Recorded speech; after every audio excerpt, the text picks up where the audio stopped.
OK，nhớ xong cho bé số linh số tu chắc chắn tu cho bé cần đó OK. Cú ô mẹ sốt là cho cứ mẹ cho cứ cú sát tu cần nữa OK. Cái cần đó cái lần chỉ là ya ta bé tu tu ra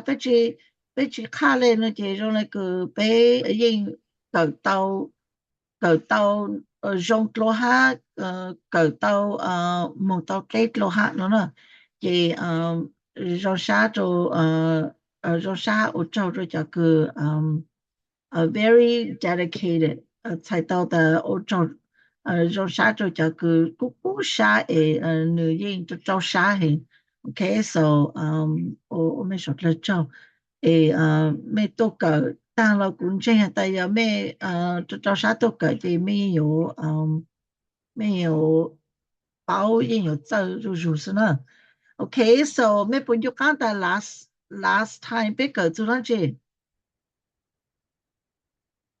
linh từ tế là tao cũng chỉ câu số lên á cũng chỉ mỗi số là câu số là chị giờ ta me hà nó chị mi cho nên hà là sẽ của bé một interact nhớ cho hồ bé lu bé lu dùng cần đại nó số bé trả lời một cái sĩ thằng luôn sĩ thằng bé luôn sĩ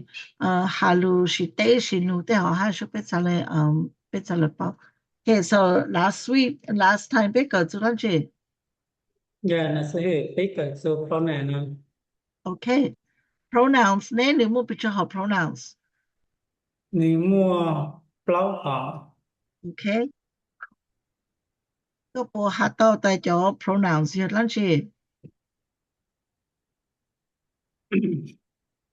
ok cho pronoun nào nhưng mà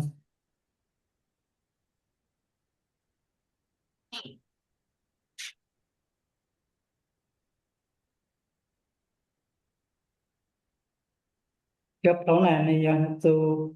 um, hạt từ cũ hạt từ co bây giờ hạt từ chỉ ninh bây giờ có cu hạt từ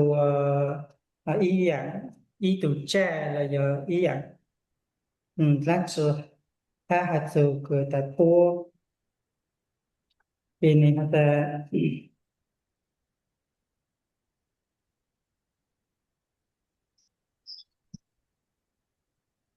Có bộ hạt tao chỗ pronouns nó có bộ hạt tao chỗ pronouns nó hạt ta nơi giờ chọn bé hữu lý chẳng chỗ types nè chỗ types of pronouns chỗ họ nè chỗ họ pronouns em muốn biết cho họ pronouns là. cháu cũng cảm giác cho rộng ha nếu mua xiang lù lù Yeah, like they have first person, second person này ạ. Sẽ ừ. một picture sẽ nữ một picture tụi nhớ rồi cái first person là chỉ là I chỉ là cũ nữa, okay, cũ, okay, chỉ second person ấy, second person chỉ là có nữa, là có, chỉ third person ấy. Third person chỉ là he, she or it. Okay. Chị cho plural nó cho singular nó singular nó chị là ít thủ tôn hình sao ít thủ tôn hình sao nè tú có nữ nó sẽ là okay hồi cho plural nó chị là bé là mẹ hay là bố nó là okay chị của bên chúng ta singular nó chị là có hát cụ có hát cụ ha nữ hồi giờ plural nó chỉ mua lại cứ auto trang trò sau chỉ bé hồ ta plural đúng không? Okay. Chỉ thầu cứ bé hà chỉ cứ bé chú hà ta nếu mua đơn đau họ là nếu mua cho cứ hà ta cái plural plural pronouns thì lần chi cứ plural plural pronouns thì lần chi ha singular pronouns thì lần chi nữa nè. Okay, so có cứ so no กูจะไปใช้จะกูจากนั้นจะไปมาใช้แต่เป็นมุปิจหอนะโอเคเป็นมุปิจหอ pronouns เป็นจากนั้น refresh นะจะแต่เป็นจากนั้นเก่าก็เป็นอยู่last week ก็เป็นมันเก่าเนาะ okay so let me go back to here หนังสือก็จะตอนที่จะรู้ก็ไปมั้งรู้เชื่อไปเกิดตามจะกูตั้งก่อกูมึงเจ้าใครกูจะของตัวฮะนะจะกูมึงนงถึงยุ่งๆตัวกูเลยฮะนะกูมึงนงถึงยุ่งๆตัวกูเลยฮะจะถึงจะต้องอยู่ให้อย่างข้าวมันเชื่อจะเขาจะไปใช้หรือใช่หรือเจ้าก็กูไปกูแล้วเขาเจ้าก็อย่างนี้จะจริงๆแล้ว是ไปนี่小事情ยุ่งๆกันเลยฮะแต่ก็จะตอนนั้นเขาใจไปyeah so กู要我 share screen 就ไปกูจะไปจากนั้นมาใช้就个last week ไป搞นะ okay so จะโน้นะจะโน้นะจะ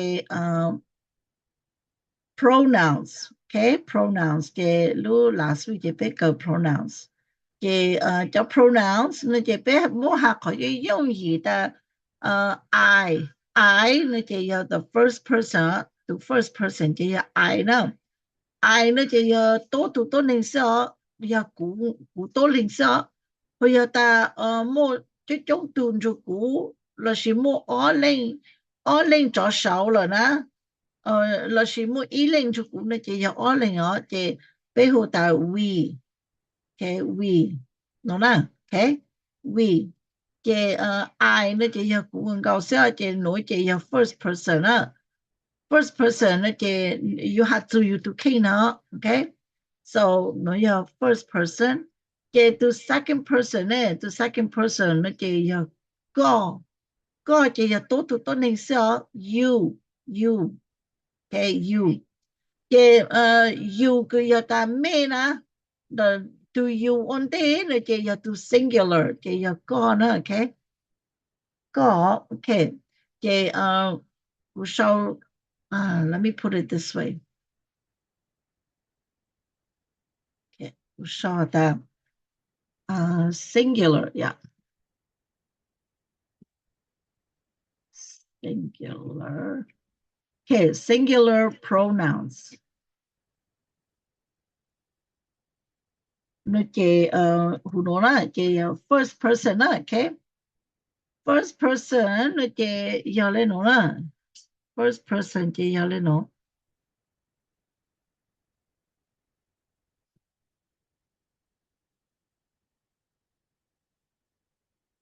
Okay, singular 这 first person 这要来弄啦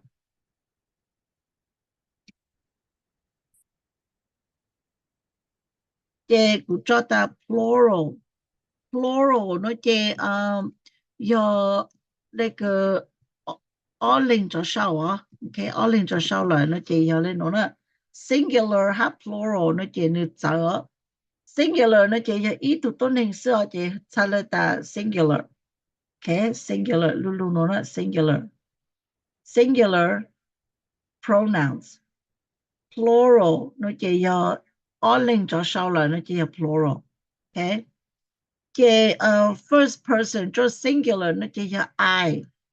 first person 做plural 呢要来讲 we okay 这 second person 做singular 呢就要 you okay but plural singular I mean plural pronouns no they you 哈 no 那 okay 可能嘛也有 you 多样但是嘛头对背下的 you 那个被 refer 做 plural 和 singular 给被包 no 那 okay 给要的被知道包被知道到让那个你要多考试但是嘛你不知哈Okay, now third person 呢就要third person 就要 he, she or it. Okay? He 都就要读字内he 都就要读字内呢。但女呢对头被他 he 呢就被 refer 做读字内搞笑。Okay? 后要搭配搭 she 那就被 refer 着这个不那这个不啊后后 it 那就被 refer 着都考个字要多年了 OK 字要多年了就你字要多年那就被胡下搭 it 那 OK it 女那就要搭配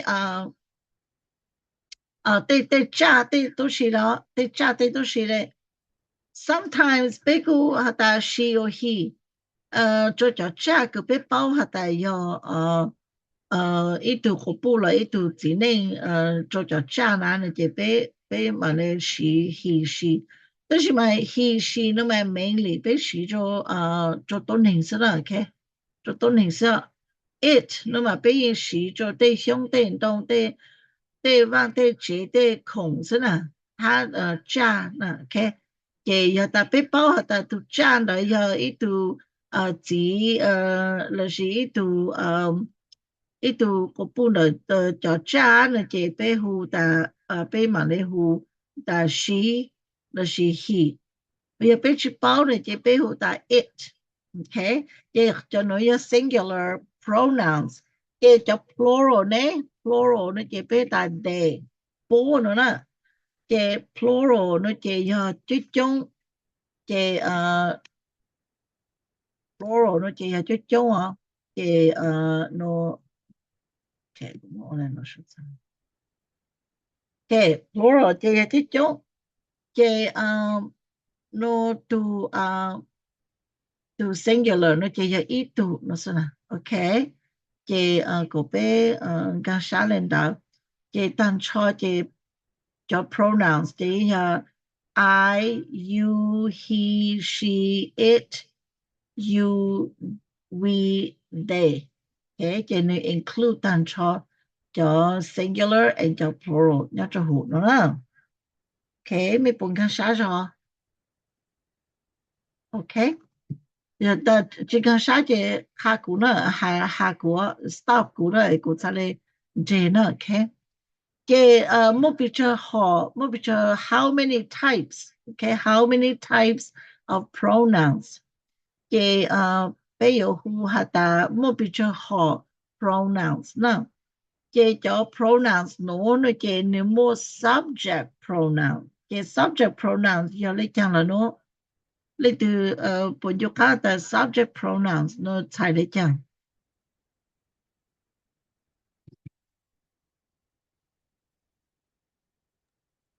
cái sự cố trình nhiều khác thì sự để cho coi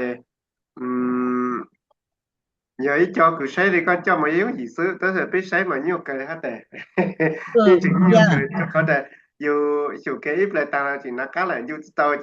cho trình tới coi để cho trình tới coi mà nhận dù tao nó chỉ ở đây cứ có mỗi khá biết tao nói hai tao chơi à là đó chỉ mà dù tao đây trình nó tin nó tao trình nhiều khác đây đấy Yeah, so要他被知道到呢就被知道的路西好对被是对 pronoun 对这里对就被路西好喏也到是非常风着股呢。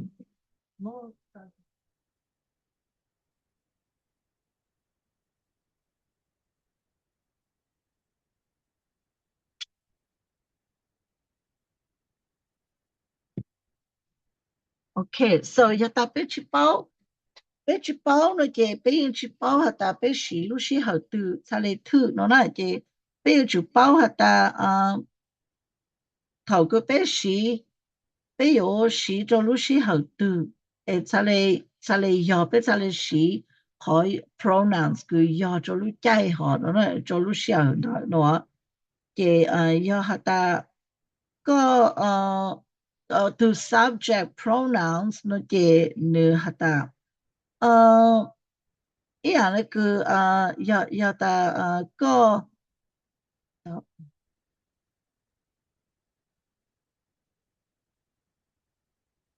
Okay, to subject pronouns 那些你要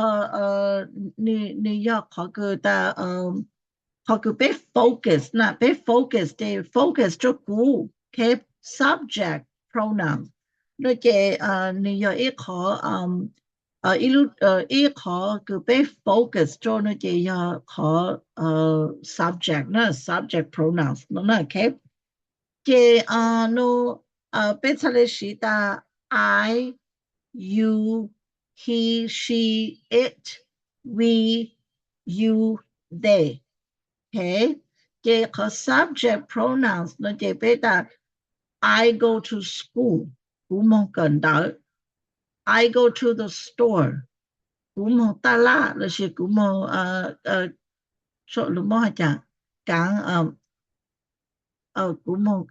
讲家去 or something like that 叫古蒙来呀不要了哈 Okay so 你说的那这no哈贝达 Where are you going 那 Where are you going ก็อยู่หมดร้านชีนั่นน่ะก็อยู่หมดขอตื่นแล้วสิก็อยู่หมดร้านชีแล้วสิก็อยู่หมดขอตื่นนะเจกูหาก็เขาโอเคก็กังนะโอเคแล้วสิอย่าตามโมเมจุ๊ๆนะเจกูตา Where are you going เจกูเจมีเป้าตากูหาไม่เลยนะเจกู refer จนไม่จนน่ะจุ๊ๆก็เลยอ๋อนั่นน่ะเจกูยิ่งสิอยู่ตัวอย่างเก่าแล้วนะเจกูหนูตา Where are you goingไม่有冇ตั้งชีแล้วสิไม่有冇ขอตื่นนะ Okay so that's why เป็นทะเลหัต subject pronouns นะ Okay subject pronouns นั่นเจยอเลยคือจอคือไปสีโนนะเจขอ object pronouns ในอย่างนั้นสิ object pronouns นั่นเจนี่ยออีอย่างเลยคืออย่างคงหอ你 belong 做古啦อย่างคงหออย่ากูเลยนะกูเลยแต่是嘛แต่โน้นเจขอ object นะเจ object นะเจอย่าไปหาอีอย่างคงเจไปแต่เราสิไปแต่ขอobject โน้นเจอีอย่างคืออย่าแต่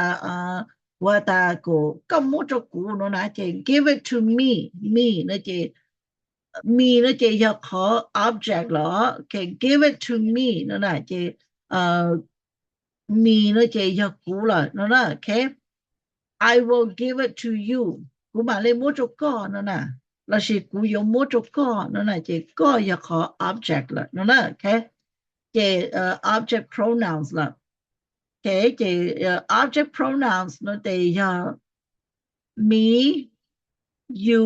me นะเจอย่า I นะ me นะเจอย่ากูนะ you นะเจอย่าก็ him นะเจอย่า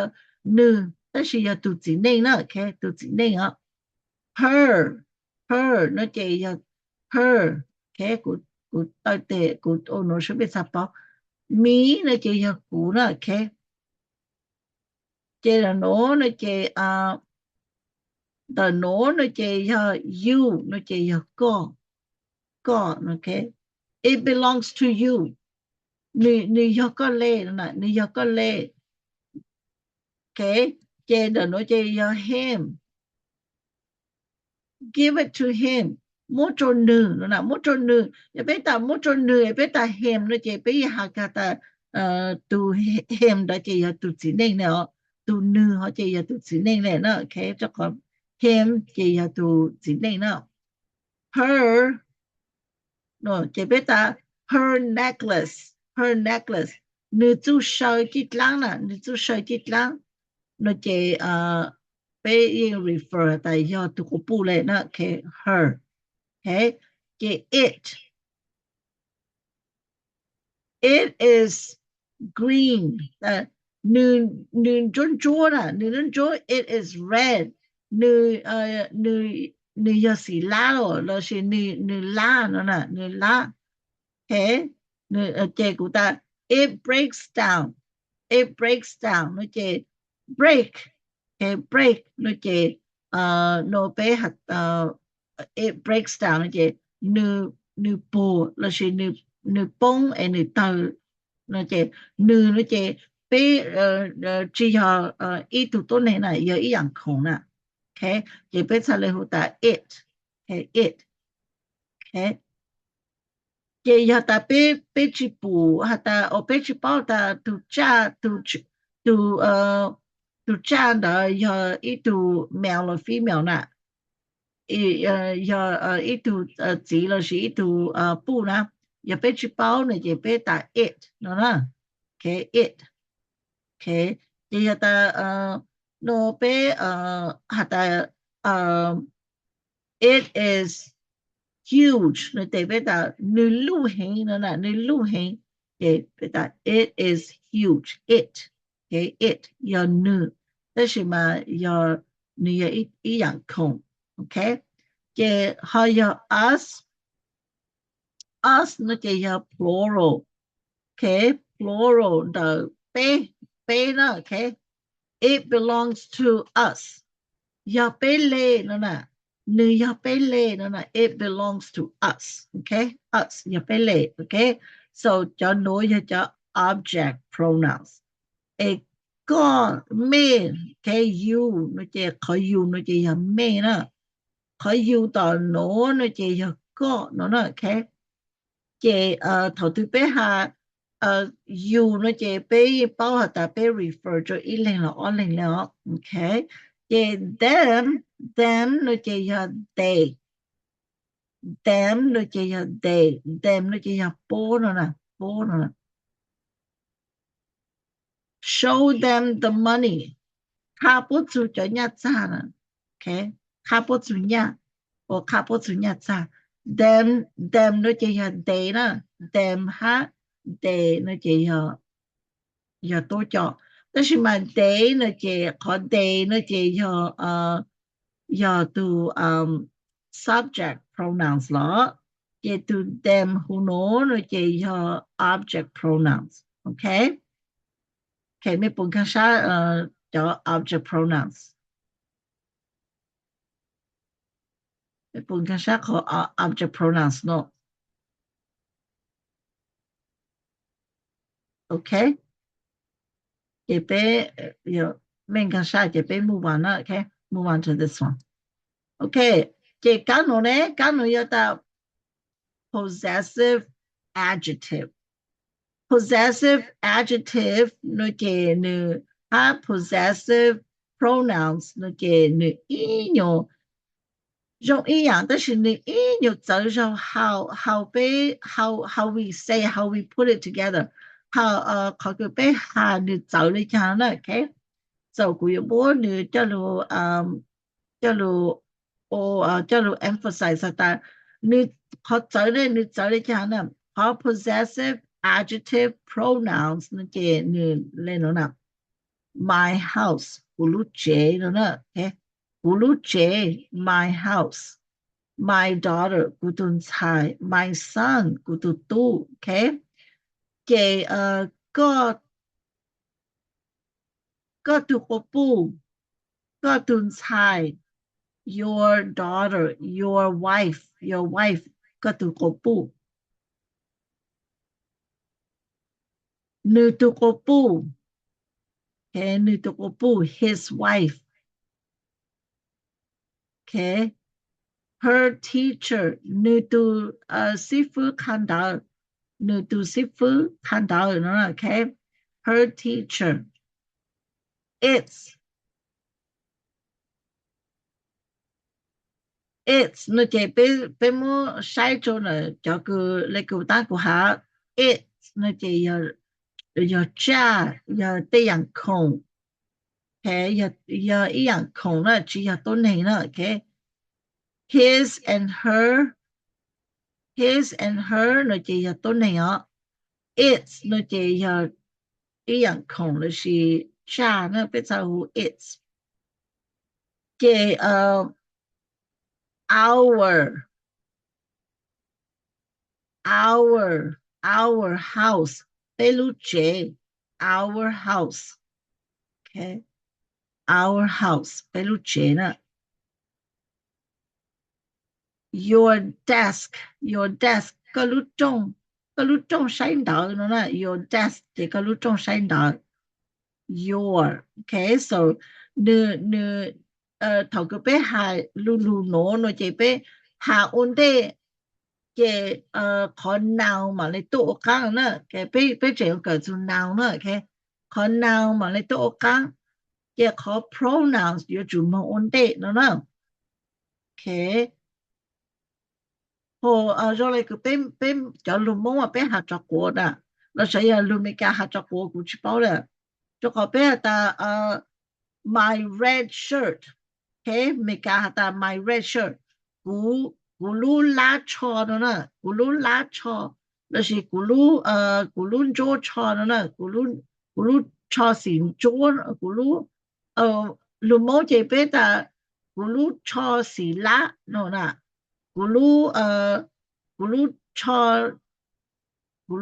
chỗ nó nè mong hạt cú lú cho chỗ mấy cái ta my green shirt nó nè cú lú chỗ cho nè mấy cái nè cú lú chỗ cho nó nè okay cái mấy cái mốt có adjective cho ổn định có noun rồi nè okay bên mà nó got to adjective gì hả它可能俾埋你個做noun字可能嘅嘅要俾個帶咗你嘅俾即上頭啊 okay 嘅no 可能我嘅帶 their 波嗱 their house 波路姐嗱波路姐那嘅 their house your car 個路波路車嗱ไม่รู้เช่นะไม่รู้เช่ your car เดี๋ยวนะเจไม่รู้เช่不รู้เช่ their car นะโอเค so เป็นสีจอนตอนโน้นเจเป็นสีอุ่นเดตุนดาวนะตุนดาวเจเป็นอยู่จุดมั่วตุนดาวย้อน after ก็จอนทุกขนวบ like โน้ตาmy brother my house okay เจโนเปกูเป็นภาษาตา my นะเจยกูเจเปจะโนเจยกูก็นึโปเปโอเคเจเปกูเป็นอยู่ข้างในโนนะ possessive adjective okay เจโนนะpossessive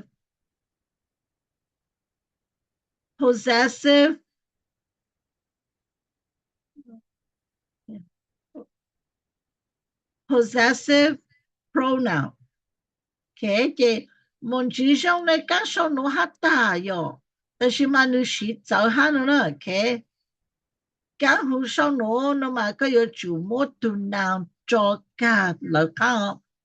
các hồ cá nó chế possessive pronoun nó chế có chỉ ni cho từ noun tôi tao khá này nè chế ý là cái của ta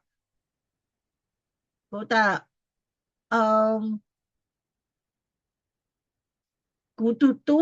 ok ý cái cuốn chú lịch từ thằng á của ta của tu mà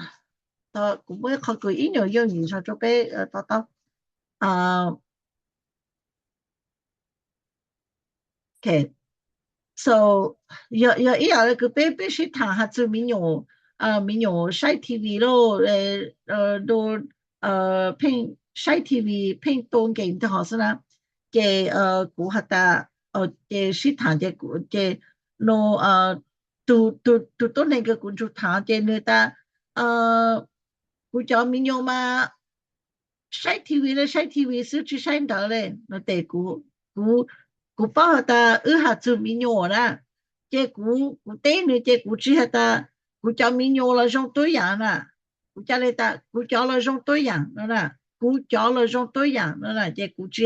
chỉ muốn mình nhiều cho chỗ là cái của hạt ta của cho nó là thế nào của cho là cái của ta mine cái của sĩ luôn nữa mine are the same của cho là trong tối dạng đó nè mine are the same okay cái tư sĩ thả ta nị cho mình nhiều cái sai TV sư chỉ chỉ bán để làm gì đấy cái của tên thì cái của ta mine are the same กู教了种多样的啦这กู去摸露露children my children 你打 my children เนาะokay 小农这你打 my children เนาะ这กู打 mine เนาะนะ mine all the same กู教了种多样เนาะนะ这你มองเลยเนาะนะไม่พูดแค่ซะOkay. Cho con rồi ít cho can đỡ cứ ni chỉnh chỉnh cái này đó là chỉnh bị sai mà trong này tốt cho này giờ đi cũng được khen số để cũng sai chứ giờ trong này muốn gì giờ thông ý cho số là chứ yeah mới cho chị mới cho chị nữ spell trở rồi chị tu nó chị mua tu M Y chị là nó chị mua tu M I N E để nữ sau ít nhiều trở rồi nó nào okay chị tu nó chị chỉ mua tu S nhất tất cả họ tu nó chị Y O U R so tu nó chị Y O U R S nhất tất cả là nó okay yours okay what's yours it's mine chị ta dạng cứ có lấy chị có lấy ha nữa nè okay nó thấy đó nè what's yours is mine dạng cứ có lấy chị có lấy ha nữa nè okay chị what's yours dạng cứ có lấy is mine giờ chị có lấy ha nữa okay chị nữ possessive pronoun okay chị yours mine yours cho nó singular đó mine là chỉ học cũ lê đó yours giờ có lê đó his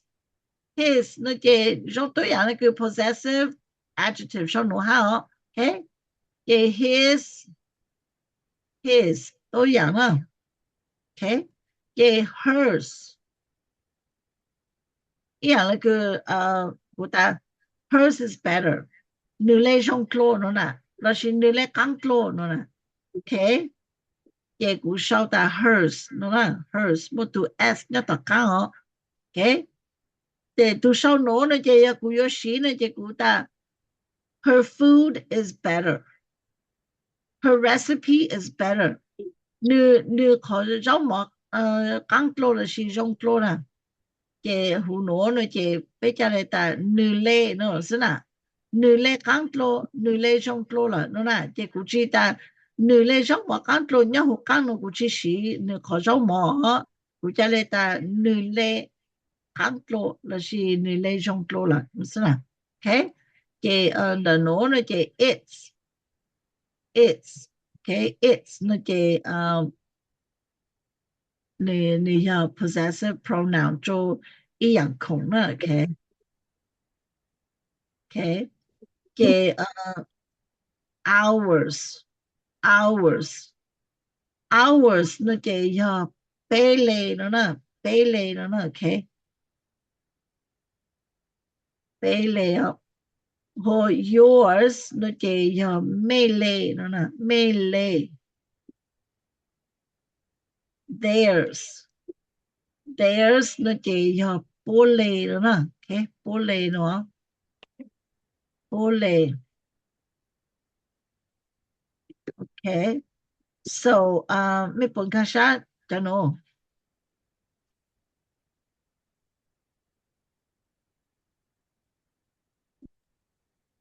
nó dùng thì bao để cho nó mà chủ yếu cho các mong cả chat lo lấy lý của thực kinh là để do trình cho tao sử cho ABC nè cho tao dùng ABC trong cho có thì món là ABC luôn sau hạ lũ ok xứ nó dùng trình phân cho mình ABC mỗi cho là một cho ok hai lũ bị chạm mà thì giờ hali cho tao nghe xem yeah okay so chị bé chúng ta mua bao dạng pronouns nè okay bao dạng pronouns nó chị có subject nó chị very important nè okay to change subject now chị I you he she it we you they โอเคเก็บไปหาโอเคนะโอเค subject pronouns subject pronoun เกยอ I I you you he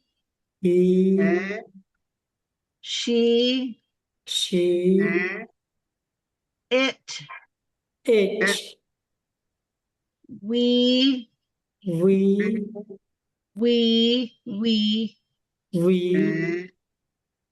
you you they they โอเคเกจักหัดโล令到volunteer 下數了 okay 令到 volunteer 下數好冇令到 volunteer 你說嘅古係啲寫不到 okay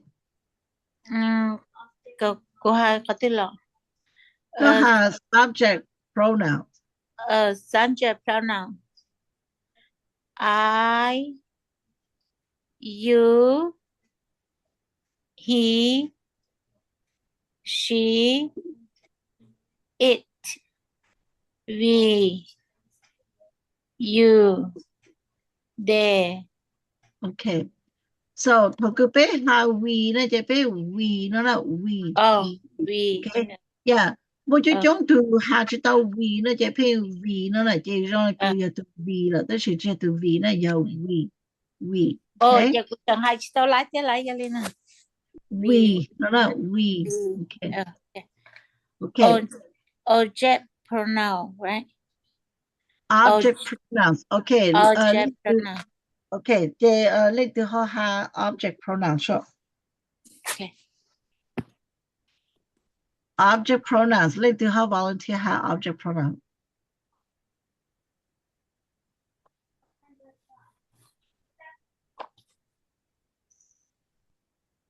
我呀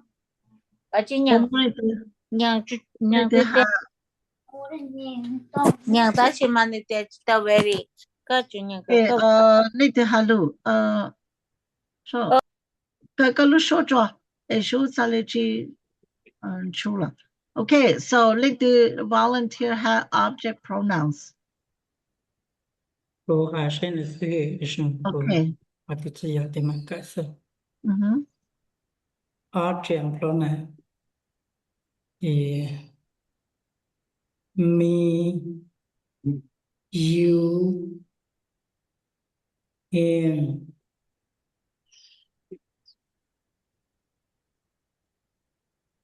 her her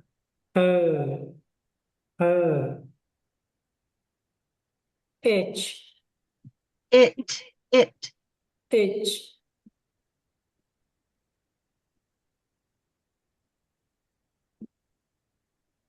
us you them okay yeah so ขนมนะเจ me you him her it us you them okay เจเลย do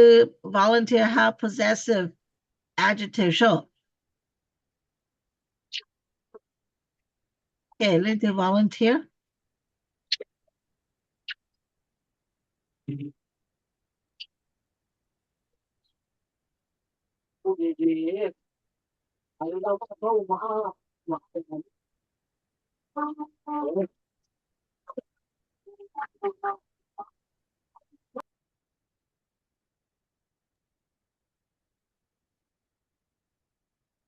感觉没有还是会 yeah 而且嘛ก็ตื้อเก่งๆจะก็ไปชิโชก็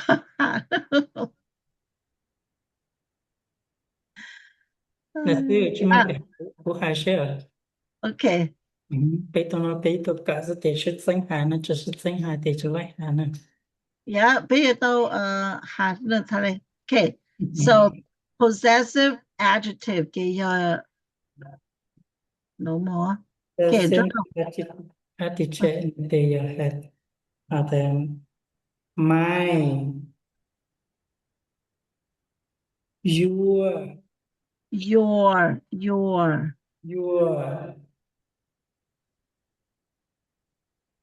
he his well, to S เนี่ยต่อค่ะ his okay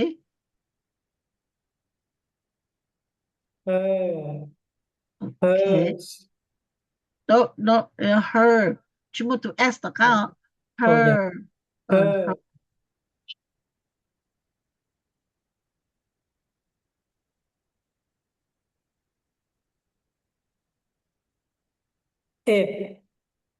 it's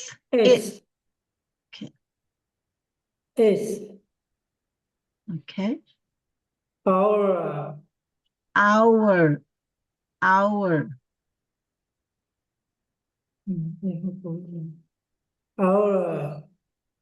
your their okay so possessive adjective 呢 okay 用咗但係she possessive adjective 嘅俾全部可能有做緊咯 okay okay 有加 after 後邊有全部可能咯嘅 possessive pronoun 呢你哋都叫有咯嚇你哋都叫有咯嚇所以这古手这古的当有干就好的叫个古晒的呢叫路我只是同一样的呢情我知道来这个开古个手干个晒個係咪我對個係做過嘛咧嗰個แล้วก็ยัง mine แต่ซึ่งลูกก็จะลูกมีการก็จะกูลูกก็ถามใช่ลูกก็ฮัลโหลชาวนี่มันจะต้องอีอย่างเลยลูกก็ใช้ลูกเดี๋ยวลูกก็ลูกชาวมีลูกก็ใหม่ลูกชาวนี่เขาเอาลูกก็มันต้องอีอย่างเลยลูกหนูอย่า my house นั่นแหละ my house ลูกเจเนาะลูกหนูเจตากูเล่นั่นสินะก็หาตากูลูกเจแต่ใช่มั้ยก็จะหากูลูกเจก็ตากูเล่นั่นสินะแค่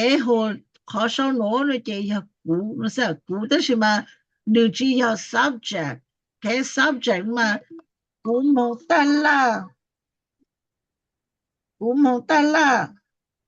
okay กูมองตาล่ะนะเจกูนะแต่ใช่มั้ยขอน่ะหนูนะเจกูนะเจตาโมโจกูนะ give it to me โมโจกูนะ okay giờ để sư cho con tôi giờ dù tao cho con cho khỏi plau tụ trên đó ổn định sắp lại con chị này bố linh sĩ cũ tàn cho ba tuần ra nó chị sẽ khỏi nhua đồ cho cũ sẽ thì nhua đồ cũ tại do cha của giờ bao mỗi cháu lũ con chạy thì giờ cháu tư nữa cũ sẽ phụ nhua đồ cũ sẽ giờ tao tôi con thang xa hả ta có sĩ lúc sĩ hậu tư sĩ lấy cha nó chị có用gì cho có mà okay so 你要了啦你要当 okay so possessive pronoun nó chị có sĩ cho nó chị có sĩ ta cú lê có lê nữ lê nó sẽ có chỉ ta nữ lúc chế có ta nữ lê nó nè yang cứ học so hay đây có lúc chếแต่ก็เลยnữ lê nó sẽ chạy là lê chế cho coi rồi ý cho cứ người ta để tao tuổi ý giả từ luôn bên rồi à chỉ cũng cái dạng khoản luôn bên à但是嘛cái bao ta dạng họ do nữ lê dạng họ do có lê nè chỉ có cho ta cú lê có lê nó nè okay okay so mine 可能有 mine 也可能有yours mua lu ở chỉ lu ít ít tất cả này xưa à lu có này mua chụp to cũng là tuổi S muốn to S tất cả chỉ có tại yours nó chỉ muốn to rồi S như tất cả yours rồi yours rồi kể tên nữa giờ his his his his kể tên nữa giờ uh, hers uh, hers us hers hers its F its S its ours us ours us ours ours ours ours ours thì họ nói chắc là yours nó ha yours để xưa your lúc lúc có lúc tận đi là tôi lúc xui à lúc có lúc thì tôi lúc xui à lúc ya chúng chúng ta lúc đó không đến nó thì có nó sẽ là có lệ nó sẽ có lúc đó khác nó thì mê lệ nó nè lúc lúc có nhớ tận đi này hay ý giả không lúc nhớ có tận khác nha hay ý giả quên này xưa chỗ họ ta chúng ta cho tao nó chỉ cho plurals thay tao ta cho chứ chúng linh nè cái chứ chúng linh nè hồi cho cứ tao không đến nó chỉ cho tụi tôi này nè cú có nữ nó sẽ là hồi cho tao nó chỉ cho chúng linh mà biết sao lại hu ours yours chỉ cho chúng linh là mẹ nó chỉ mẹ nó nè mẹ lê ok chỉ là nó chỉ bố lê nó nè bố lê ok bốn cái sao cái xưa này xưa do có mà bao rồi cho có cho lúc có ờ, cho tao bao chị này hà trong đây giờ ít cho dùng này ít cho của đất trời rồi cho tất cả mấy tụi trên đã có tất cả tiền này hà tao đây ít cho đó sự chống chống luôn để cho chống luôn để hát nữa bây giờ cho luôn là của mua cho để của nhau này nè dạ dạ cho tao không tên nó chỉ ít tụi tôi nên sao ít từ có của tây xưa hồi cho ừ tao nó chỉ cho cứ ở tụi cho sau nữa ừ mấy là sự bé nữa à mẹ là chị bé là chị ừ mẹ mẹ ở lên mẹ ở ừ lên nó chỉ cũng chỉ ta YouTube nó là cũng chỉ ta YouTube ừ mẹ ở lên nó cũng ta mẹ nó xin à ừ ừ dạ chỉ cũng chỉ ta mẹ là tao cũng ta mẹ nó là tao lên ok bộ cái sao mình ừ chỉ cái xe là tao sẽ có hay có mà chạy tao chọn luôn là vô tao chọn luôn để giờ cha là tao có chọn luôn có trình chén này xưa cho con mà trình chén giờ biết biết bao sức tệ giờ bao mà chọn luôn coi giờ ít dạ cho cứ giờ biết cái tao chọn luôn coi bao cho con sức chế biết nhưng tao chọn luôn coi你一脚路就走的是那路路了，那当然到这你用你就有害，但不是说，dạ嗯 dạ cái rồi cũng sao đây ta giờ ta mẹ cái tao cho nó tăng á là chị mẹ xong tới mẹ hà lưu chị mẹ bảo tại 嗯 mẹ sĩ cho pronouns nó cho lúc sĩ hậu từ tại giờ nè 嗯 ok so cú khá ta ok bây giờ sau pronouns lấy chẳng hạn chị ta I go ok chị cú mông đó nè cú mông chị go nó chỉ bé hồ tại từ verb là nó là chỉ cũng mà lại khá từ verb next đó okay chỉ bé yêu cầu từ verb ha từ nouns nó là okay từ I go cú mong okay I go to school cú mong cần đợi nữa nè cú mong cần đợi nữa nè cú mong tao chỉ cần đợi rồi sẽ cú mong cần đợi nữa nè okay 러시 하다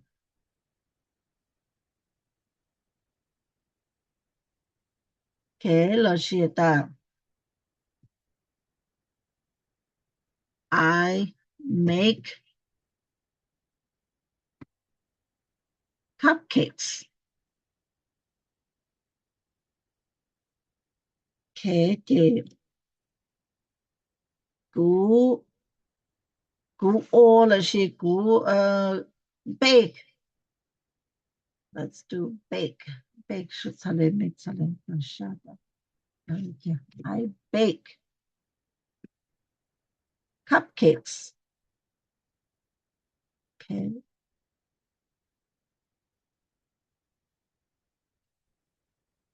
Today. Today. Yeah, Nora, no jeta I go to school. I bake cupcakes today. กูโอละชิกูโอจอ cupcakes จอขนม cupcakes นะนูโนนะน่ะเจแต่ I นะจะก็อย่า do subject กูอย่า do subject หรอI กูอย่า do subject กูอดลันชีกู bake กู bake ลันชีกู bake ลันชีกูอดลันชีนะกูอด cupcakes Well, cupcakes. Okay. I bake cupcakes. เท่าตื่นน่ะ no. Okay, no. เจเล่าลูๆเนาะเจก็ ask teacher question. กูอดลันชีกู bake. What are you doing? I bake. Bake what? What are you baking? I bake cupcakes. When? When do you bake cupcakes? Today. Okay, today. So ก็นูเป้ลูก็ลันชีกูอดลันชีกู bake ก็ bake ลันชี I bake cupcakes ก็ bake cupcakes เท่าตื่นนูน่ะ Okay, so นี่จงเลยเนาะก็โอเลยเนาะจะก็แสดงการใช้จกว่าชูน่ะ Okay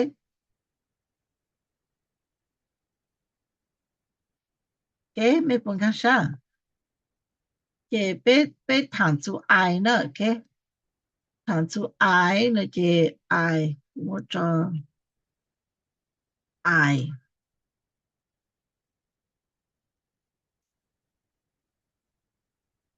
I call subject pronouns. Okay?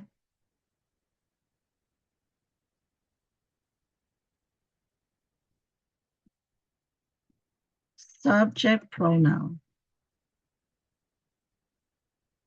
Okay? Subject pronouns. The I.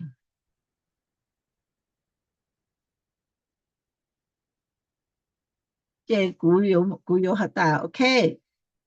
No. Call no ne.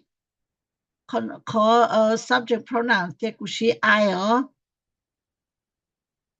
What about gushi? Name plural na. Okay. Gushi the plural. Okay. Gushi to first person na. Guhashi. Guhashi you. You your plural na. Gushi to you plural. Okay. Gushi to you plural hata. To you plural no guyo show ikan sentence hata.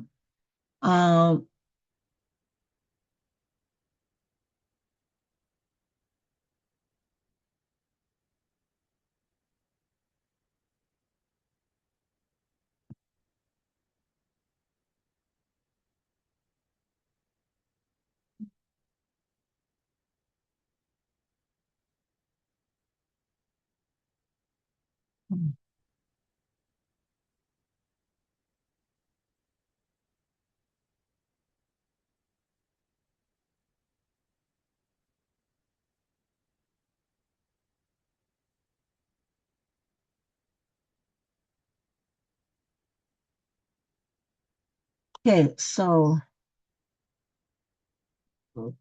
you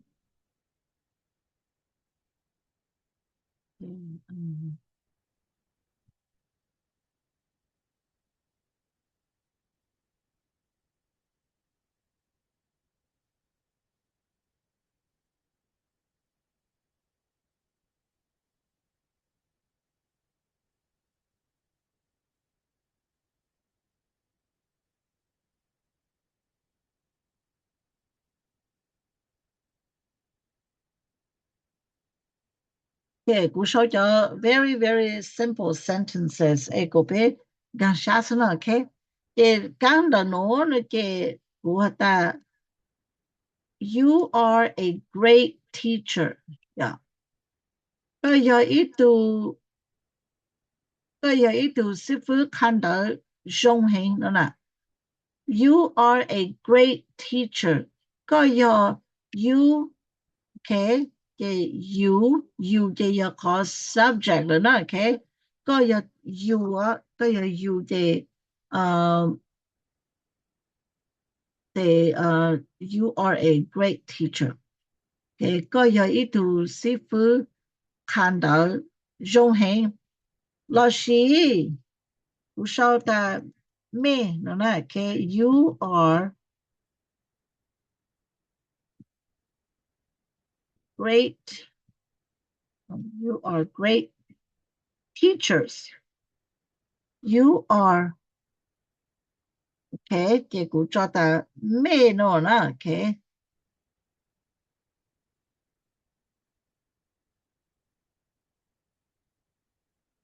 okay 這個咩ใช้กู做了呢 you 呢就要 you singular 要告訴呢 okay You are a great teacher. ก็有一度內褲了呀ก็有一度師傅看到榮幸了呢這胡挪了這กู打咩了呢就可到挪這กู做 plurals 了 okay 咩有一種內褲榮幸了呢 You are great teachers. Okay 這กู打咩okay 咩有一種內褲榮幸了呢 okay 這就可กู冇 plural 到挪呢做到 s 就這有 plural 有這種度哦 okay 這種度呢這กู冇到 a 出到了呢可是到 a 要說挪กู冇到 a 出到了ก็做到 a 做呢這你有一度是呢但是嘛也ก็冇到 a 出到呢這個做到 s 做 teacher 到挪呢這你有這種度了挪 okay so 被本看啥了呢 okay ก็ใช่เป็นซ่าเนี่ยซื้ออย่าเขามาจอกกันมานี่ปู่หั่นล่ะนี่ปู่มันจะถ้าอย่างนี้จริงอยู่ๆได้อย่าเขามาจอกได้ก่อนนี่ยงเลยตัวอีเนี่ยปู่ข้ามซุ okay now 被我就讲了讲了这个 they will go with us they will go with us okay 这 to know 了有 pronouns to know 啦 to know 有好 pronouns 的我找着 to啥 okay us 呢有 to pronouns 的这就刚才说了 us 这有 to pronouns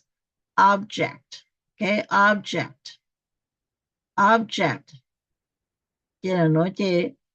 they will go with us 不用就被蒙了不用就被蒙了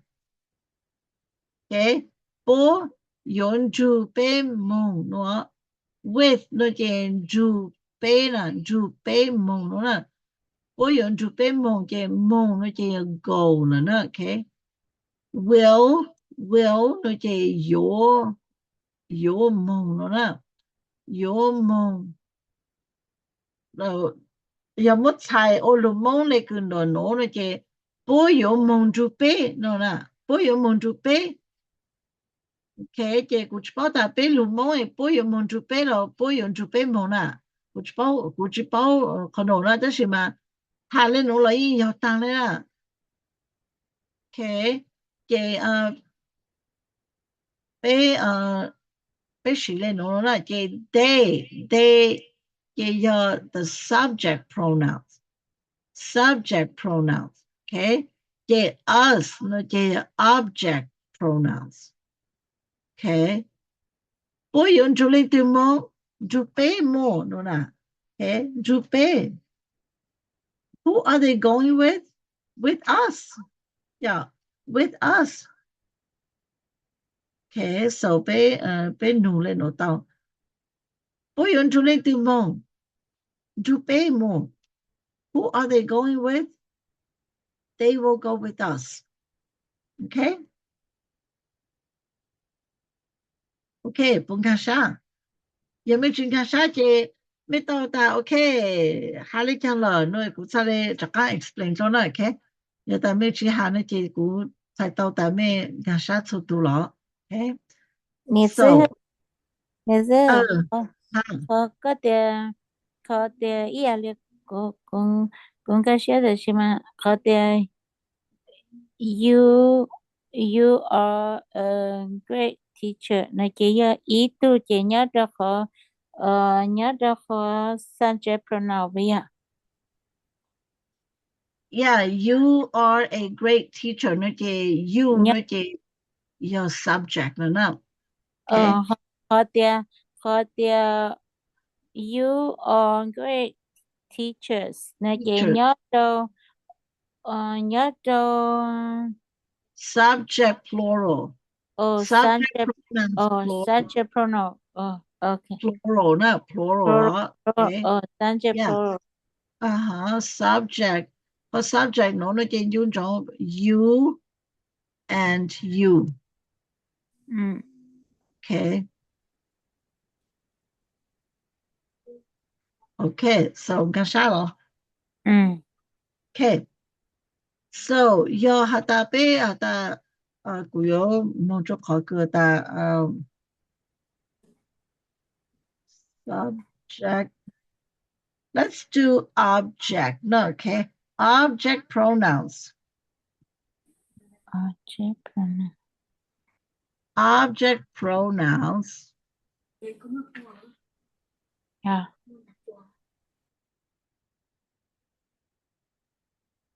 Object pronouns nè, giờ đang chỉ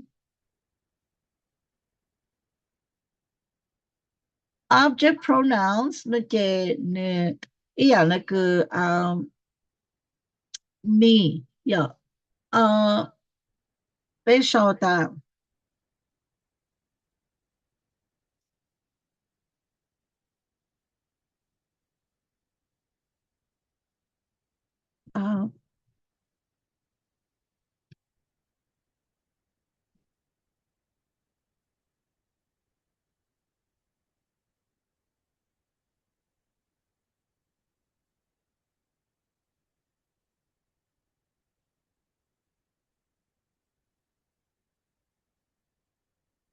我稍微用一下。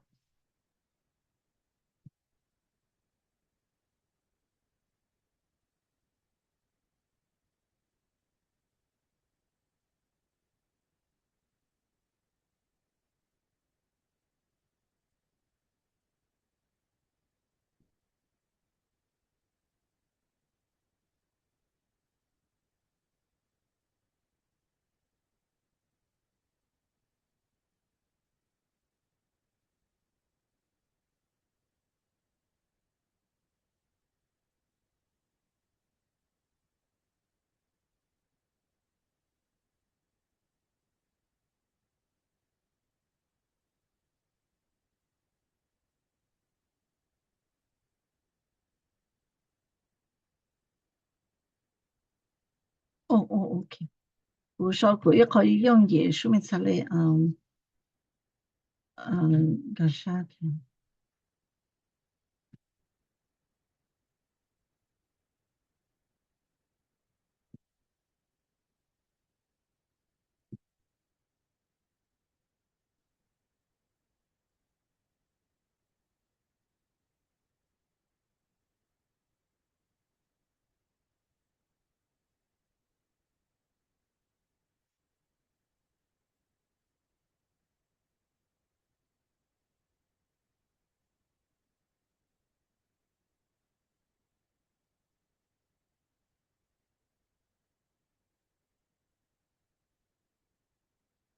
Okay. So, เป็นหมดจขนมได้นะ okay? พอ的โนจะ要ขอ pronouns นะเป็นหมดไปจะขอ pronouns เนี่ย no. Me, my, okay, my, me, okay? 的โน要 me, 的โน要 my, yeah? Yeah. Okay. Me, my. Yes. Okay, so the no นะเจการ sentence ขอนะเจนิโมออกขอ pronouns ละนิโมขอ object pronouns and ขอ possessive adjective pronouns นะ okay นิโมออกขอจังนะ see the no เนื้อตา my ขอ no เจกุโมจออีก color จอนะ okayเจนะโนเจตา my boss โนเจยขอ adjective นะเนาะ okay adjective pronoun จะขอตานิโม boss เนี่ยตะกันนะ remember กูตา boss กูตายอ my โนเจยจุโม the noun behind okay ยจุโม to noun come right after เจขอโนเจ my boss will give me a raise Good tonight นั่นน่ะแต่โน้นนี่ตา Good tonight โยนเจญาจุกูนั่นน่ะ Good tonight โยนเจญาจุกูแต่是嘛刚到但是没加下来了呢没加下就要没菜而被路蒙了就去 make sense 了 OK 没加下的 Good tonight 有人家做古的是嘛路蒙被菜给的古都奶油蘑菇人家那啦raise 那raise 那得人家哦 OK 那个不有好了就不就不一想本人家啥就有了这那喏这被路蒙了这被菜的古都奶油蘑菇人家那啦可以被菜多上那个不能就菜找过了他说但是嘛的大那就刚到那就的古都奶有人家做古了 Okay so the no la the my boss 那就要call possessive adjective okay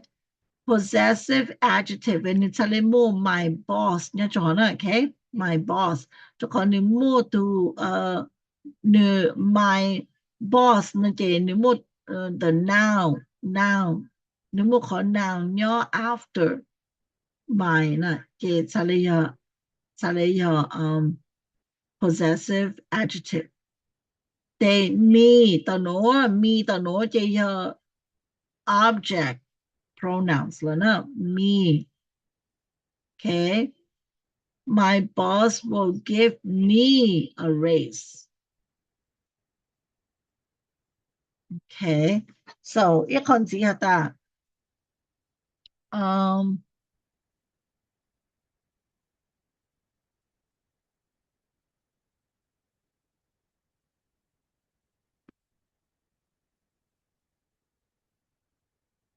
okay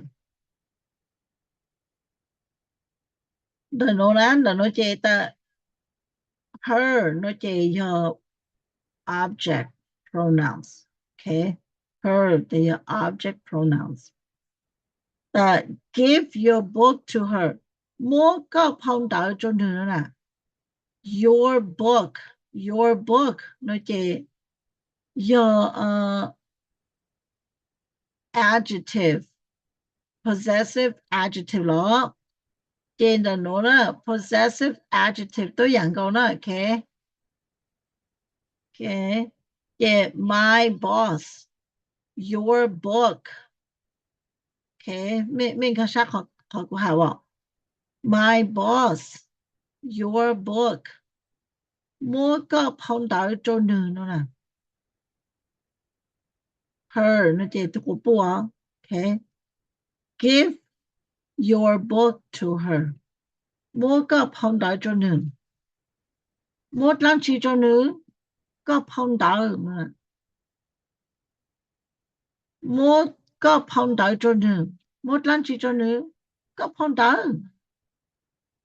Mua cho linh tử, mua có phong đại cho linh tử, mua cho nữ nữa nè. Nữ, her, nó chạy ở tụ cổ bù nè.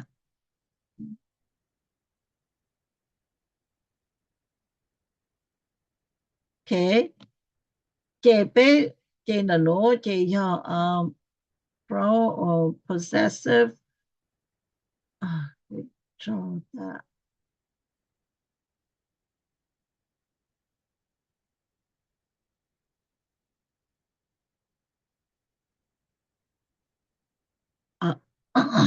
Object pronouns and possessive pronouns. Okay.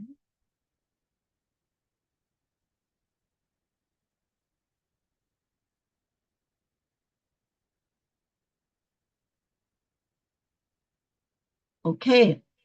So 被蒙着的 OK 被有时叫个好个跟的啦 possessive pronoun 呢 possessive pronoun. Okay. 我找的我找的 adjective 是这里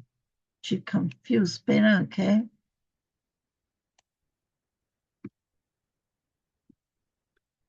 Okay, 这有刚罗呢这被蒙着可 possessive pronoun.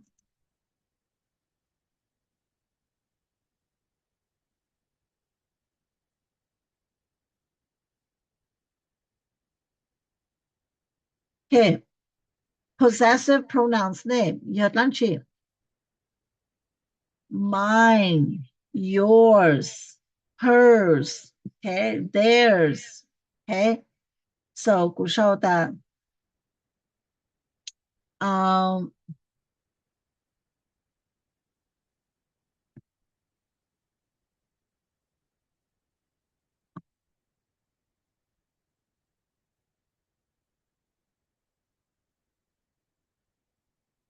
okay, 这古时的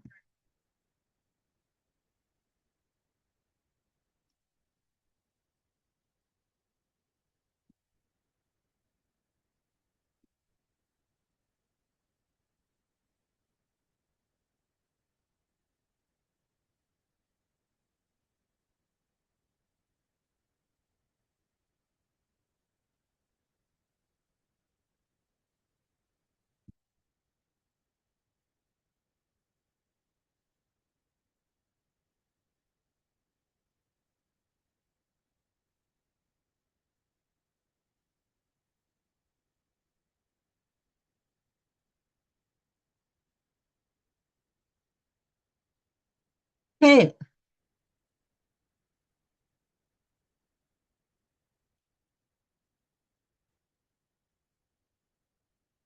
Okay. 这古时的 his, okay. His 那这要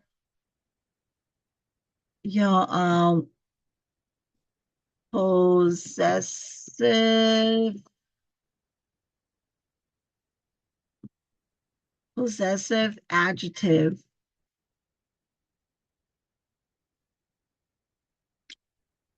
Okay. Possessive adjective 那这要 his coat, okay? His coat 你录错的喏啦 Nulu Chotino his coat is red. Nulu Chotino yosila na Nulu Chotino yosila. Okay? Je kuchi hata kulu Chotino yosi sa si blue le na kuchata kulu yosi blue. No sana. Okay?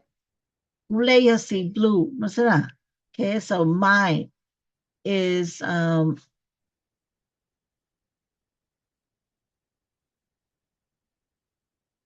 green. Okay, mine. Possessive pronouns, mine.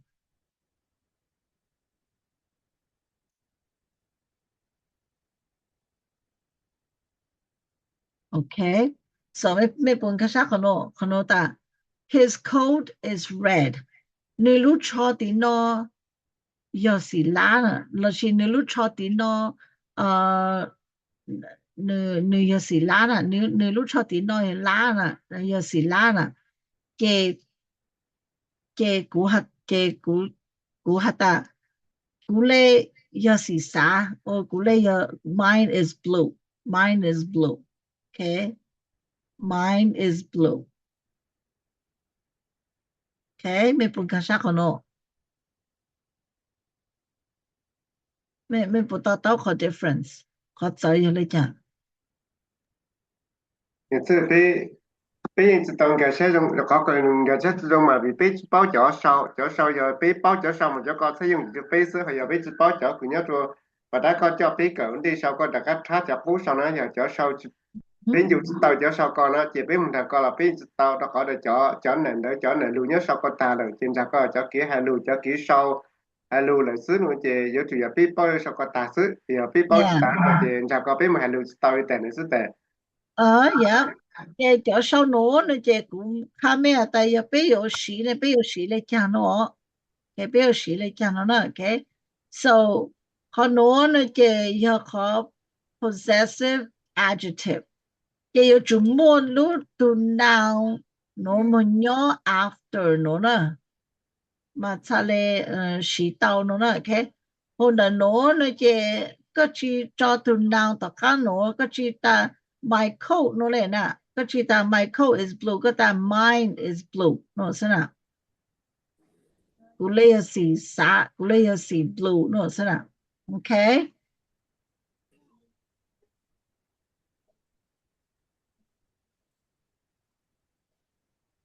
โอเค so ไปจากการ review นะไปจากการ review ขอเล่าหอpronouns นู่นนะโอเคขอ subject นะจะขอคือรู้ขอ subject นะจะขอคือ I you he she it we you they โอเคขอ subject นะ subject pronouns management object pronouns นะจะ me you him her it us you them ขอ possessive adjective นะเจก็แต่ my your his hers its our your their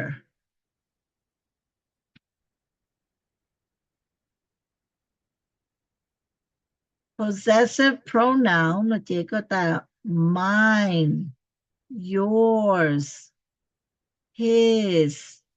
hers its ours yours and theirs okay okay นั่นน่ะซื้อกูจริงปูได้ที่หรือตัวปูจากูปูได้ยาขอจงชาติก็ตัวไปก็มุจก็ดักชาติไปหรือสิคุยหรือนั่นเลยเจก็ตุ้ดซ้ายจะดักเลยเจไปสิจะก็ดักมันก็กว่าไปสิจะก็จะมาไปมันอยู่จะก็ตอนดักก็นั่นอ่ะเจจะก็อย่าจะกูซื้อมาตุ้นดาวชาเลยขอกูก็到那里ก็เขาแต่อยู่เป้ามานี่จะเจอซื้อเขาเป้ามาถึงเต้าให้เงินอะไรก็นะ yeah okay so no 个叫 pronouns no 那这要到被起到叫 no 那这被时有给的被下路被上到这路有到被下被上到那 okay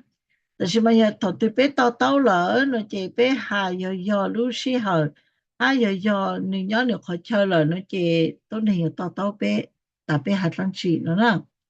Okay, so ขอรูปช่องพลอยนะเจอย่าไปเป้าขอ subject pronoun นะเจไปเป้าสีจะหัว Okay. giờ ta bé sĩ tao subject pronoun nó chỉ bé bao relate cho object pronouns là. Okay. Object pronouns nó chỉ chắc hạt cho ta object pronouns nó chỉ ta như giờ cũ đó nè, okay. Chỉ ta mua cho nữ. Give it to him, give it to her. Mua cho nữ. Là she give it to me. Bring it to me. Okay. Or call possessive adjective pronoun nó chỉ ta my house, my boss, my son, my daughter, his mother, his father. Yeah, nữ nà, nữ gì, tên nó nè. Okay. Its tail. Chế, thằng bé ta its tail, nó chế nữ tu có từ, nó nè. Thằng nó chế bé hạt dù cha lọ. Nữ tu có từ, its tail. Its fur, its hair. They bé hạt dù cha lỡ nè, ý dạng cha nè, okay. Nữ cho plau, nữ cho tận ca, nữ ở thầy cô tơ, nữ lúc khỏi nhau. They bé ta its. Nó chỉ do bé hạt dù cha lỡ nè.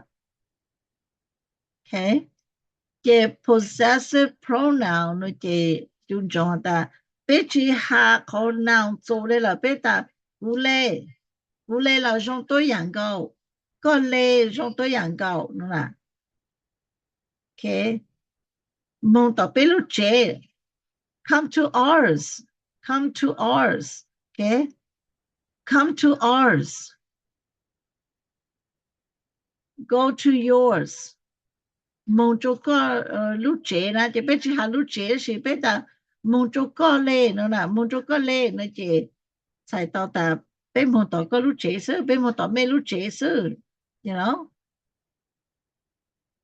She bố lê, use theirs, okay, use theirs,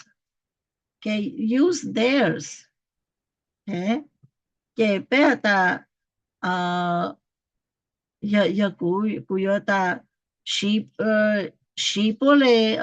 cho nè, she bố lê cho. Use their oil,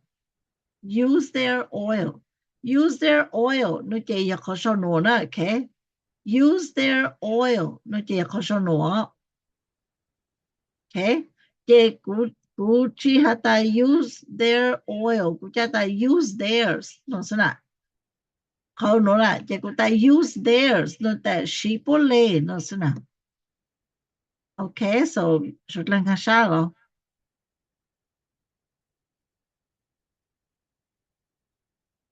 Okay.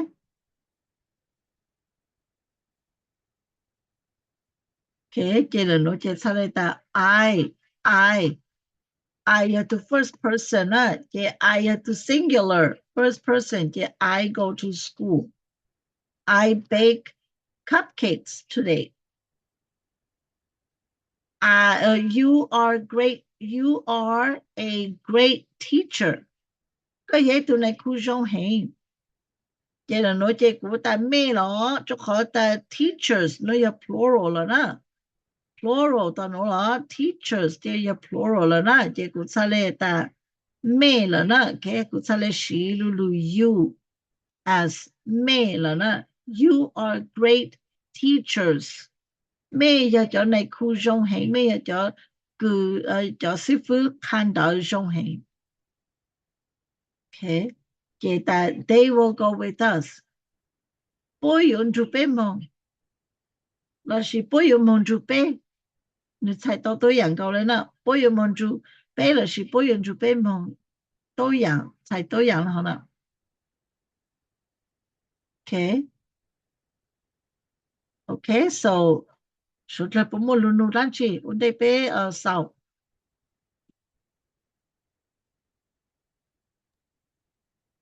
Cô thuộc cái chương mô là sư cho các bạn cho con vui rong rong cho. Okay. Mo So ga cho na tu có mo khu trống lên nó trời có mo cho sau nó cũng cho phải lên mà mừng khi cho chú cho cái lù cho lù nông cho lù cha cần dưới à mà okay. ừ So cú yêu múa cú múa cho nó cho lu cho lu múa ít plan á chị cú múa coi chị cú múa sang cho mẹ ọ chị cú mà lê ôi khó chị cú mà lê lu hà cho nó xí ra hà ít khó cho cô chú khó nó chắc chắn là cú mẹ mẹ thật in chú cả ha mẹ mà practice nè cái practice nó chị mẹ mà xỉu á mà xỉu sau ha số tê sau đó yêu của mẹ kinh mà mẹ số tê sau đó chị mẹ sau một sau lu ha mẹ hà repeat chắc là hà một hà lu khó cũ là của mẹ mẹ hà tao mẹ mình là ha mẹ xỉu sau hai của mẹ sau tao nữa chị mẹ yêu chủ tao tao có difference cho nó nữ thay lấy cháu cái mẹ một xỉu ta subject nó hiện lắm chi object hiện lắm chi possessive adjective pronouns hiện lắm chi也 có possessive pronoun họ hiện lắm chi nữa là cái mẹ xỉu nó ha mẹ họ nó xỉu sai của cho sentences cho statement này từ của sau nói try to tao tao nè try to nghe sát ta ok của hà lấy chăng tên nó là chị nó càng lúc lâu lì nó này ạ càng lúc lâu lì nó chỉ biết chắc có mấy cái exam cho phần nó nè to pronouns cùng cầu xí nè ok phần nó giờ có homework cho bé cho mình order next week đó là next time cứ bé xin chi and you cho ta bé more singular pronouns and plural pronouns cái singular pronouns nó chỉ giờ cú có nữ nó sẽ ok cái plural pronouns nó chỉ giờ bé bé mẹ bố nó là cái plural nó chỉ cho chung singular nó chỉ giờ ít tụ tốt nên sự nó nè ok chỉ bé trả lời số tạo ta singular single nó mẹ phụ tạo ta single nó chỉ giờ tốt tụ sự là ok single nó chỉ là tốt tù single nó chỉ là tốt tù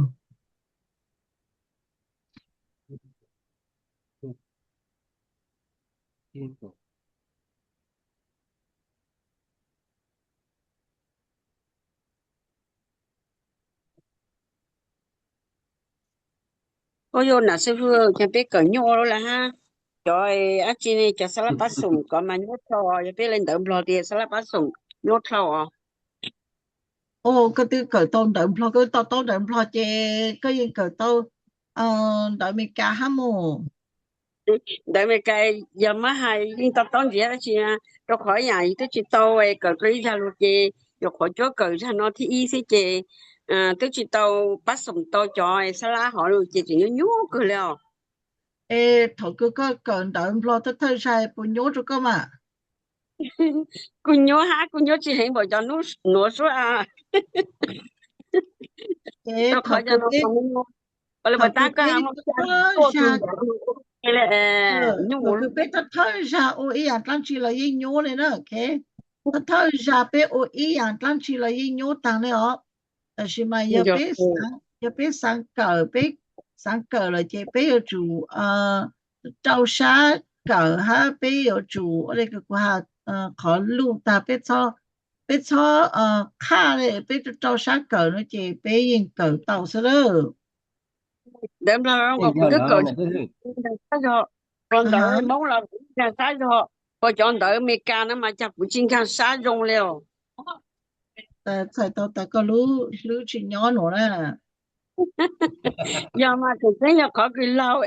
lo lu chi chon nya ma na se fu ya ta sa lo 哎 jo 呀。la ko jo le ko no ku sa ta yin yo tao se cha tang leo dạ yên giờ lên nữa giờ tại nhiều lúc sự chỉ nhỏ họ nữa nữa chị có sử dụng một từ là rồi cứ chính thằng kỳ đó thế khó chỉ khó hai mà từ nó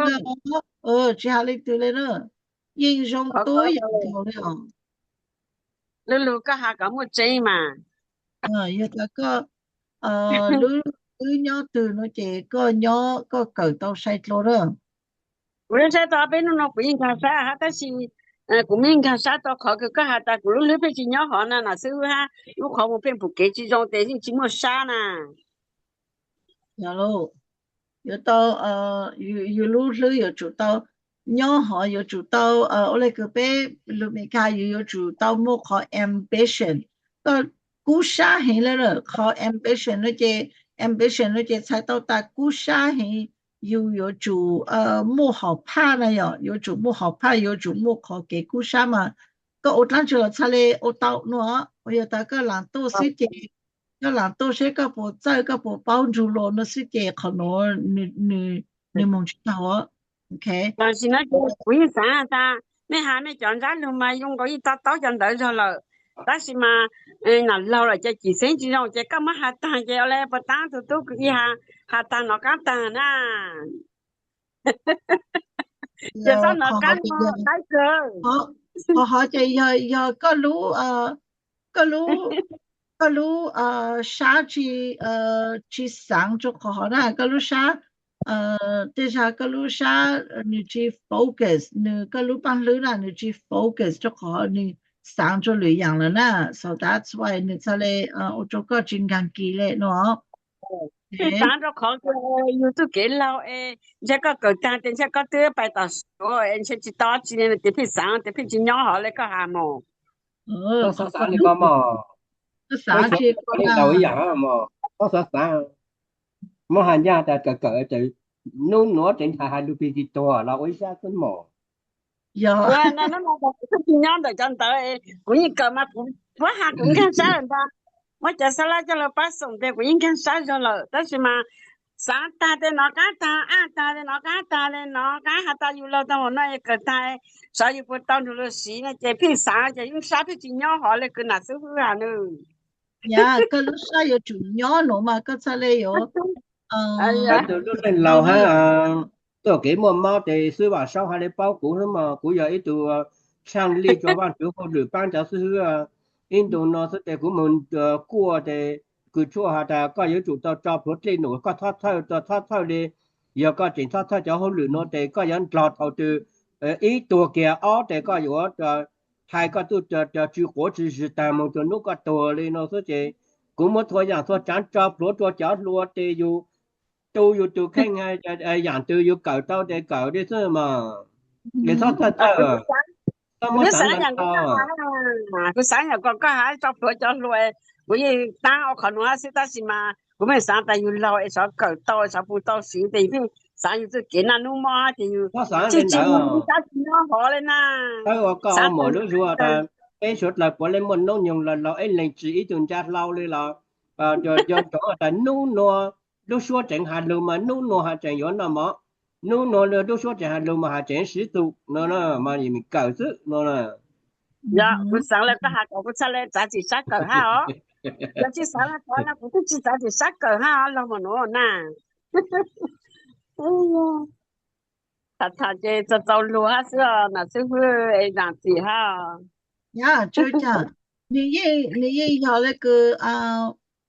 个水平上项目，个要做冇啥下的，然后个到别这路了，有到别这路了，有时了的，还个有走，有有到落下，有冇学到了去时了，路很久啦，有时有路很久。老师啦，本身他错路对桥，路没改嘛，是到错路对桥的呢，给错度有主报名局呢，那时候有冇得了，有他的去帮上，他的没有到冇那啦，giờ给sáng coi sao đây giá trị nhưng do sao ít là sao cỡ thứ mà là cỡ mà呀，nhưng do là 要嘛。Okay, so bây giờ lên nó mà nó sư cũng mà lên mua cho nó cho lu cho bé cũng mà lên mỗi cho lù sang cho bé ha cũng mà lên cái video ô separate ô ta ha cho nó nè của nữ ha cho nó chỉ cho ha nên tao tất nhiên ha lấy cái cho nó nè của số lần ju tăng lên nó nè bé một chế bé bé khó homework cái lu một ha nó cho pronouns nó make sure bé bao hạt ta bị chờ họ pronouns ha cho pronouns nó hu lê cha ha cho pronouns nó nè giờ lăng chi nè chế bé một cho nó cho lăng chi ó chế bé một cho nó cho lu hạt ta ok object pronouns chế giờ cho nó subject pronouns chế giờ cho nó nè cái possessive pronouns chế giờ cho nó nè cái bé ở đây nó số bé trả lời bé trả lời nhiều cái hạt ta bé trả lời chỉ confuse ha nè tôi liền là sư một trò sư cho họ bé chỉ tao tao bị chơi lò nhưng mà hành ra là cái ít khó lò giờ khử ha ít khó lò mua mua hồ lửa hay tôi chỉ mua xe hải rồi mua có cho lục trang ha xây rồi rồi cũng đến cho cái sáng tu hắn tại cứ ý tuần thai hoặc mai nó ở nhauตัวbên nhà làm tên để nó ở nửa cú xa ta nửa đốn này mà nửa mùng mệt cả tây địa sư nó thì nửa mùng thỏ tu cao đủ cho mà cũng mùng dù nửa gỡ ở tu nhau mà nửa cho tu chỉ một tuần này khai lên mà nửa phải mùng cho mùng nung tu cho đủ hắn đã nửa cho cái nửa sủa sọ ô nửa nửa giờ ý tu trang lý hành mùng vừa kẹt từ mệt cả nhá tới chả cả con này mà giờ bé sáng có bé giờ thì tôi bé có cho có sĩ đối xã hội cho mua nông tài hành được cả cho bé có mua cái cho khán cho hậu bé thì bé cho khán mua cho nó cho lùa ở chỗ của dòng nông dân nó mình đồ cho dòng bé đối số tại cho khán một số thì本身在印度人到时候他bé知道了bé都是说好们能够叫lùa nó là ở lì à cái hay mà hành nhân ta nếu như lửa lửa chỉ cái sát để chạy mất cho chơi lại nếu ở lên đó bé thay chỉ cho ta tao thôi nhưng theo chủ ta bé chốt là có chủ tao sử dụng ta bé chủ tao mua con là thứ lúa xã hội của con cho phơi lúa xã hội trong tháp là cho nó khai bút cho bé nhớ cho tết thì mình nhớ làm tết nữa là để do có do một xuồng bé cho nó ít lúc trong và khai được mình cả thì thế nhớ hay không nhớ cái bé nó thành đại cho đại nó cứ bố mua ít bằng bố như này nó cho tạo cho sau còn bố chùa tại lên từ cả đồ mình cả nó ít số mong nó bị chờ đến nhé chỉ có dùng dữ liệu我个做个就整有使都是拍拍不做杯啊嘛。chỉ một lần chỉ là của cái của những sáng khăn để lưu lại đó mà muốn đâu giả thì rồi cái phim查到录些好录的thì cũng sẽ sáng tạo của chủ tàu lưu hà cho mấy bao lưu mấy cả ha cho có ta của tôi lưu lưu tới chậm cả là thì lưu mong là của chỉ cho bao rong của cho hết thì của bao giờ của nano sẽ thì của tới thầu của hà lưu thì của sao phim hải của lưu mấy cả rồi thì một cái chỗ từ hạt ta bố trí tao của hà lưu nó chỉ của cha lê hạt ta cha của mà lê khá đào mình cả chúng mẹ của mẹ bao hà na của thầu tư của hà là mẹ cha lê bao ta của hà đang chỉ hà nữa so trong cái mẹ cho cái của sa tôi chỉ mẹ tôi cho sa了我就佢知道多咗咯nó cũng trên ta cũng một câu cho hồ lú lú group chat là gì lú cũng là gì nhà số là có một nông ha giờ ta nó lên từ họ họ tổ chức tàu lấy nó là của dùng trong một nông sai nữa để chúng ta lấy chỉ miss cái dạng nữa so no tụi nó can't take attendance lại cũng take attendance shape lên từ tụi cứ tổ nó đó chắc cái cái to thì bé cha đó bé lên cứ thì to nó thì nhưng mà ý giờ con là cứ trò khó rồi giờ thay số là rùa ta bé mà sao cỡ bé chỉ bảo tại lúc ăn đồ nó nửa tỷ để chả qua lại lù lù mê cá cho chừng giờ ít lù lù cứ sẽ thông lại lúc ăn đồ nó chủ yếu có bao lù mê cá lại thế nào thì có giờ mong lúc tí chào từ là riêng sẽ tàu bây giờ có chỉ bảo lù mê cá là thì riêng sao mong cho khó từ là mong sẽ tàu đây là và thì giờ sao bây giờ giờ tại lúc rồi tại giờ giờ cũ cứ là cũ giờ từ mới hành ra ta cả tổ cờ đi cũ riêng chỉ bảo đi ta sẽ mà cũ riêng chua xa ta cũ mà nên mong mua là thứ cho lù cho cá được ăn thì mà cả cái inu vừa chủ tàu bao thức giờ cứ giờ ta cho cháu sát cỡ chỉ gì cỡ tàu xí mà gì ô tàu xí mà cứ yêu cầu thầu cái bé nhỏ phụ tôi chỉ tới chăm ca bây giờ phụ tôi chỉ tới chăm ca nữa phụ hát của tôi là lỗi chị ư tôi thầu ư giáo thì tụi tay lâu á tụi chỉ lâu tụi tay lâu chị dỗ bây giờ tới chăm lo chị thật tôi chị nửa tu nè nửa nửa nhớ rồi lo tên nửa tàu tu nửa giờ bây giờ chị nửa nửa chị thầu tôi giờ để xong tất cả nó bé mà tàu tàu ở tụi tôi cho tới chăm cả chị tụi tay lâu tụi lâu chỉ bảo bảo chị ở tụi thiên cổ của hai của tụi nhỏ nản lỗi mà dù ở tụi bự chị nó nằm mò mà khăn tới rõ tụi nằm mò mà khăn tới rõ tụi chị ở tụi cha lê ở tụi cha lê bao khẩu mình chỉ ở tụi cha lê chỉ tàu một ta la luôn cha lê chỉ tàu thật thì chị giờ bé tụi trâu sáng chị bé nhiều tàu xí mà nhớ lại không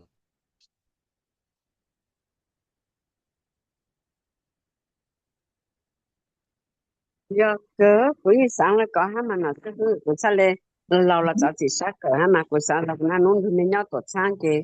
ta cũng là cỡ chơi chỉ bao đó là bao lũ bộ vậy chơi nó cũng sáng ha cũng hai cỡ hai họ yeah yeah bé tại giờ bé nó repeat cho cú xí là nữ họ cứ bé repeat họ chỉ họ giờ họ cứ giờ bán tao cho bé mong tao rong lo ha giờ ta bé cỡ ý lưu thông plus bé chỉ cho cái lưu hà lên nó chỉ rồi cứ bé cỡ ta chỉ nó cái sai sai hè ó thì ta bé cỡ ta ấy bé mong ô review ở bé lưu rồi cho cái review nó chán rồi chỉ rồi cứ bé dù khán tàu rong lo ha nè dạ như là cho đủ cỡ hai sắc tàu ha mà nhưng mà OK， so 了好那个别个的老师加上的没有 learn something， 没有给到别人做努努哈，用咗么practice 少咗 pronouns 哈，谁么比较好 pronouns， 么就pronouns 呢，谁被谁来讲个么chắc có một nông tuổi của mẹ gà sa mẹ tao tao mẹ cha lê xí tao giờ ha mẹ cha lê hạt tao ha một xíu ha một xíu sau ha OK and next week thì có tôi lý biết à mà tôi review luôn đó OK ừ Dạ, OK cái là nó em mà đây cho Rồi nó là số sư tao có cho là thứ nó rồi yeah